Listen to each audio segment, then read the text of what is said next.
Hello and welcome to the Circular Economy Show from the MacArthur Foundation. I'm Pippa, and in this episode, we're exploring the role of collaboration in scaling a circular economy. We'll hear how two brands with a long history of repair and reuse have worked together to create a sellout product, Coach's Soho bag, and we'll find out what they learnt along the way. I'm delighted to welcome Megan Dawson-Elli, Product Sustainability Manager at Tapestry, and Steven Bethell, co-founder of Bank and Vogue. Welcome both. Megan, if we can start with you, can you tell us a little bit about what Tapestry is and how Coach's background in circular economy evolved? Absolutely. So Tapestry is the parent company of Coach, Kate Spade, and Stuart Weitzman, three iconic houses. And Coach has been offering in-house repair and leather care for over 30 years. So like you said, it's been a long history. And in the past few years, we've been offering more services as well. Our Coach runway collections have been repurposing and reimagining already existing materials for several seasons now. And then in 2021, we launched Coach Reloved, a resale platform with 4 categories: restored, vintage, remade, and upcrafted. And in 2023, we launched Coachtopia, a sub-brand fully focused on the journey of circularity. Great. And Steven, tell us a bit about what Bank and Vogue does. Yeah, so Bank and Vogue is a family of companies. We focus on the secondhand clothing trade. So our parent company, Bank and Vogue, buys and sells containers of used clothes. We do that at scale. We sell about 4 million garments a week that we buy from charity leftovers from charity shops and private collectors in the United States and Canada. We also have a chain of retail stores in the UK, Sweden, and Finland, which trade under Beyond Retro. And we have an upcycling division where if we can't resell something and we can't repair it, the idea was, could we cut it up and make it an input to new manufacturing? And the fourth silo of our business is that if we can't resell something and we can't repair it, if we can't remanufacture it, can we sort it for the input to fiber-to-fiber recycling? So the happy place that we operate in is within the secondhand clothing trade. And I believe this collaboration started with a meeting that you had. Can you tell us a bit about that? Yeah, it was actually, as we're doing this podcast with the MacArthur Foundation, I think it just reminds us that getting out and going and doing these sorts of podcasts, we were at the Innovation Forum and we're talking about our collaboration with Converse. And amazingly, one of the team from Tapestry, who was at that time stationed in Hong Kong, said, "Hey, this might be something for Tapestry," and then got us a meeting with Stuart Favors, who's the creative director. And it was just an amazing moment because we walked in and showed some of the upcycled work that we've done, and introduced ourselves as having stores in Beyond Retro. Stuart said, "Stop. I know who Beyond Retro is. I shop at the store all the time," which was a moment to my heart, obviously.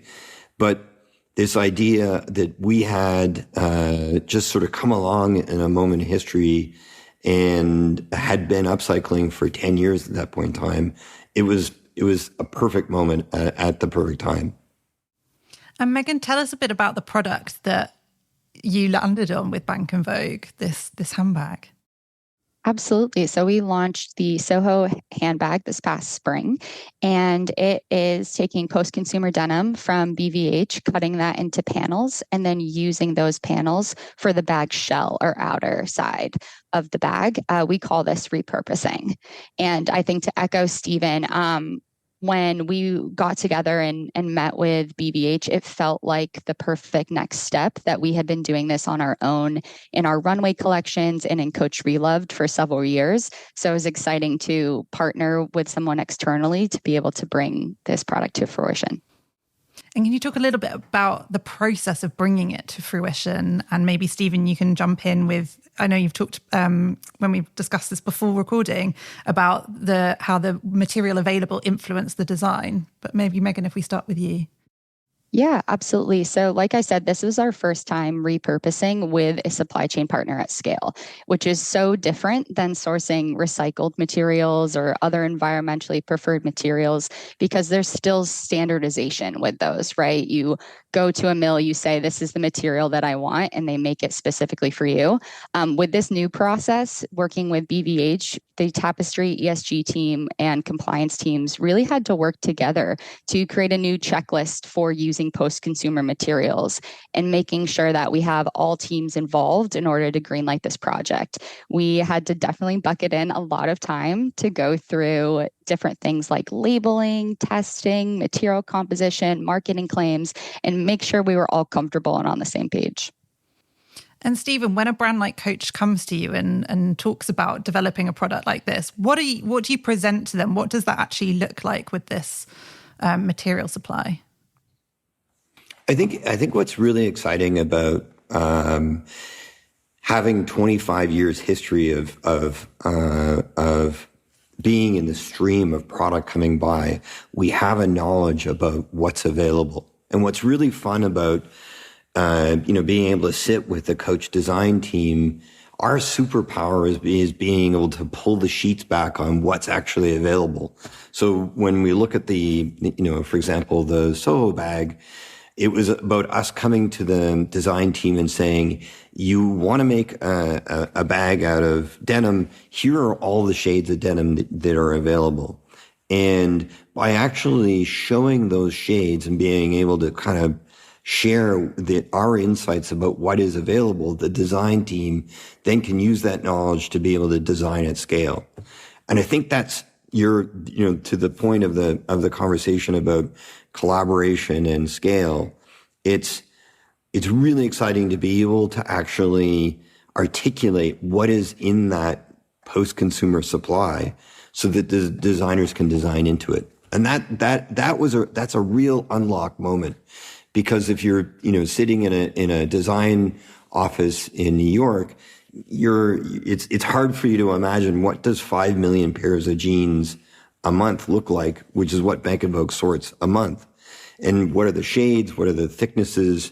But really unlocking that knowledge between us, collaborating about what's available is really a key moment to being able to not just design one product, but be able to design a product that can be made at scale. And Megan, what does that look like within Tapestry? Like, did you have to have huge teams on board? How was the process there? Yeah, it definitely took time to break the mold of the linear system. I think the way that we were able to make this successful is by bringing in key players early and explaining what the journey of these post-consumer denim panels were, and getting everyone on board and giving folks time to understand that this is a new way of operating. Internally for us, it's been a really great case study since we've been able to make it work. We've been sharing that out internally with teams and kind of showing the successes of it. And now we have a template for how we can work with post-consumer materials. And I know that you work in various different ways with different recycled materials and things like that, but bringing Bank and Vogue in, how did that help you get this project off the ground? And how did that collaboration come in? I think the collaboration here really is highlighting that we've been doing repurposing and reimagining at scale for Coach on our own end, but this is the first time we've been able to do it with an external partner. And that has enabled even a larger scale because, we have a New Jersey workshop where we do all of our Coach Reloved upcrafting and restoring.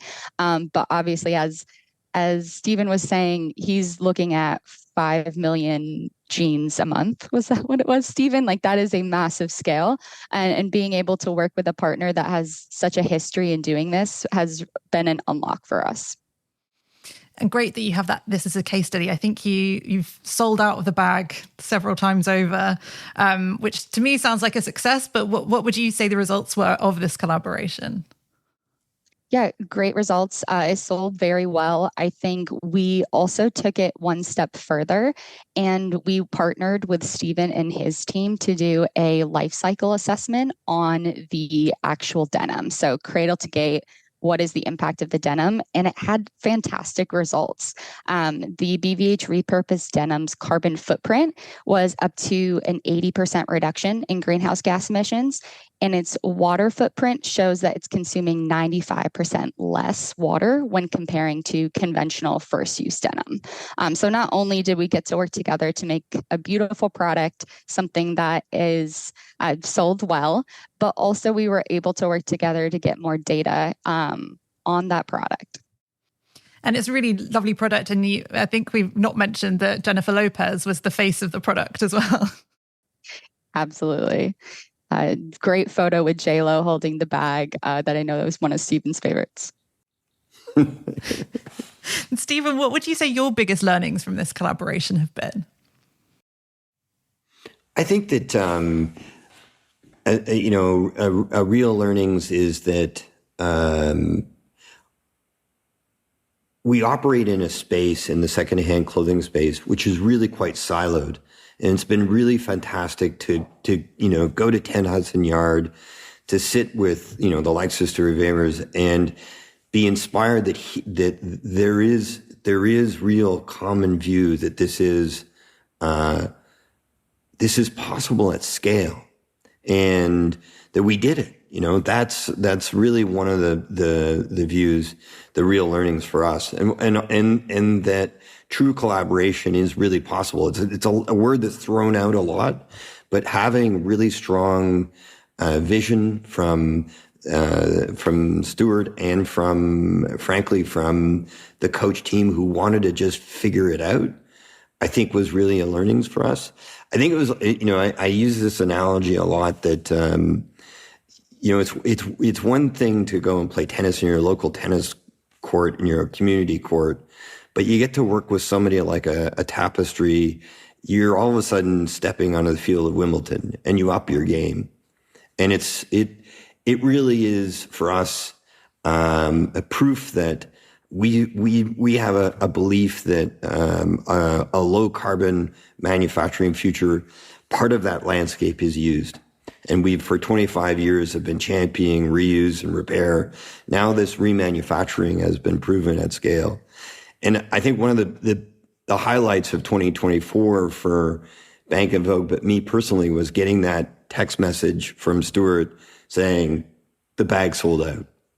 It's not just that we made a product that has really great lower emissions in carbon, and really lower in water, but being part of a product that was insanely commercially successful, that's really the victory here. So it sounds like you've both had a really great experience from this. Is this it? Is there more to come? Megan, what can you tell us? The partnership continues. Stay tuned. And what about Bank and Vogue? I know you've got lots of other clients sort of working on other sort of slightly similar projects. Steven, what can you tell us? Yeah, similar but very different. And obviously, for 25 years, we've championed that use can be the landscape, part of the landscape of fashion. And we're just really, really proud that this is one more element of that landscape of fashion. And I feel as if this should really inspire other designers, other brands to really break the mold about how they're doing what they're doing. I think this Soho bag should be held up as an element that this is possible at scale. Yeah, I think scaling is a really great takeaway from this, is to show you've collaborated as two long existing brands who've both worked in the space for a long time, but the things that you can achieve when you work together is really inspiring. So thank you very much for joining us today, Steven and Megan. Thanks so much for your time. And thank you for listening to the show. Thanks to Steven and Megan for joining us today. And thank you to you for listening. If you enjoyed it, then please leave a review or a comment, or share it with your friends and colleagues. We'll see you again next time. Bye.